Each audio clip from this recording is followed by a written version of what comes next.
Мамадыш районында юбилейны деп исемленген универсаль спорт залы төзелеп килә. Бүгенге көндә бинаның инде 85% әзер, әйтергә кирәк, районда бу иң зур спорт корылмаларының берсе булачак.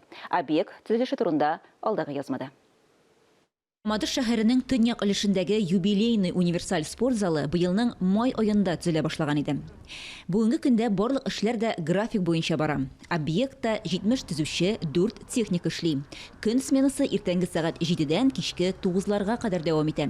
Спорт объекты зур, иркен, универсаль зал мини-футбол, баскетбол, волейбол, бадминтон уеннарына исәпләнгән. Икенче катта тренажерлар урнаштырылачак. Бу безнең Мамадыш халкы өчен яңа мөмкинлекләр ача.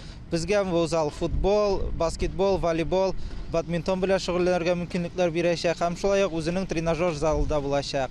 Мамадыш халкы өчен бу яңа мөмкинлекләр, яңа результатларга юллар ачачак дип үмитләнеп калабыз. Бинаның стеналары зәңгәр, ак һәм соры төсләрдәге сэндвич панельләрдән эшләнгән. Объектны рекордлы срокларда 3 ай эчендә түбә астына керттеләр. Участок җитәкчесе әйтүенчә, алар төзелеш өчен генә түгел, бинаны җиһазландыру һәм спорт инвентарьлары урнаштыруга да җаваплы. Әлеге эшләрнең барысында ноябрь азагына кадәр тәмамларга планлаштыралар.